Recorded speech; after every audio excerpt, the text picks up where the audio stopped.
How does vaping compare to traditional smoking? Is it really the lesser evil, as some might suggest? The recent rise of vaping as a popular alternative to smoking has been nothing short of meteoric. It's slick, it's modern, and it's often marketed as a safer substitute to the age-old habit of smoking. But is it really? Let's start by understanding the basics of both. Traditional smoking involves burning tobacco and inhaling the smoke. This smoke carries nicotine, along with a deadly cocktail of over 7,000 chemicals, hundreds of which are toxic, and about 70 that can cause cancer. Vaping, on the other hand, is a bit more tech-savvy. It involves heating a liquid that usually contains nicotine, propylene glycol, or vegetable glycerin. The heat turns this liquid into a vapor which is then inhaled. No burning, no smoke, just vapor. Sounds harmless, right? This is the image that the vaping industry has projected, leading many to believe that vaping is a healthier alternative to smoking. However, the reality is not as rosy as it seems. The fact is, we are comparing two harmful habits, not choosing between good and bad. It's like comparing jumping off a 10-story building to a 5-story one. Neither is going to end well. While it's true that e-cigarettes generally emit fewer harmful chemicals than traditional cigarettes, they are not without risks. They still expose the users to several potentially harmful chemicals that can have significant health impacts. And let's not forget, nicotine, the addictive component, is common to both. Now you might ask, why would anyone choose to spend their money, let alone risk their health on such a habit? The answer lies in the clever marketing strategies employed by the vaping industry.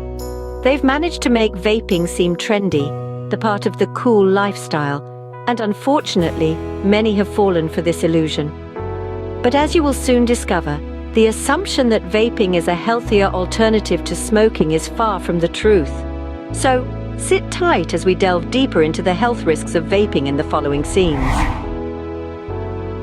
So, what exactly are you inhaling when you vape? Is it just harmless water vapor? No. The mist you inhale while vaping is more than just water vapor. It's a chemical cocktail, and some of its ingredients could be harmful to your health. Let's start with propylene glycol and vegetable glycerin. These are the base ingredients in e-liquid, the substance that's heated to create the vapor you inhale. Both of these compounds are approved for consumption in food products, but they haven't been extensively tested for inhalation safety. But the chemical fun doesn't stop there. E-liquids also contain a myriad of flavorings, from sweet and fruity to rich and smoky. While these flavorings may make the vaping experience more enjoyable, they can also add to the chemical cocktail you're inhaling. Many of these flavorings are considered safe to eat, but like propylene glycol and vegetable glycerin, their safety when inhaled hasn't been thoroughly tested. And let's not forget about nicotine. This addictive substance is found in most e-liquids, even those that claim to be nicotine-free. Nicotine can raise your blood pressure, spike your adrenaline, and increase your heart rate, all of which can lead to heart attacks. Last but not least, vaping can expose you to potentially toxic metals. These metals can leach from the heating element of your vape pen into the e-liquid, joining the chemical cocktail that you inhale. Depending on the quality of your vape pen, you could be inhaling metals like lead, chromium, and nickel, all of which can have harmful effects on your health. In reality, each puff is far from harmless, serving up a cocktail of chemicals that can wreak havoc on your health. Please be a gem and tap that like button. It means I can talk to more lovely people like you about interesting health content. Thanks. Vaping can have several negative effects on the lungs, primarily due to the inhalation of aerosols produced by e-cigarettes. It can cause inflammation in the airways and lung tissue. Inhaling the aerosolized chemicals in e-cigarettes can lead to irritation and inflammation, similar to smoking traditional cigarettes. Vaping liquids often contain harmful chemicals like formaldehyde, acrolein, and diacetyl. Prolonged exposure to these substances can potentially lead to lung damage and long-term health issues. Diacetyl, a chemical found in some vaping products, has been associated with a condition known as popcorn lung. This condition causes scarring and narrowing of the small airways in the lungs, leading to breathing difficulties and a persistent cough. The sale of vaping liquids is regulated in the United Kingdom under the Tobacco and Related Products Regulations, TRPR, and the General Product Safety Regulations, GPSR. Manufacturers and importers are required to notify the Medicines and Healthcare Products Regulatory Agency, MHRA, about their products and provide evidence of compliance with safety and quality requirements. Vaping products must have clear and informative packaging and labeling, including health warnings and ingredient information. The sale of vaping products to individuals under the age of 18 is prohibited in the UK, as is the provision of free samples. The regulations also restrict targeting young people or making unverified health claims.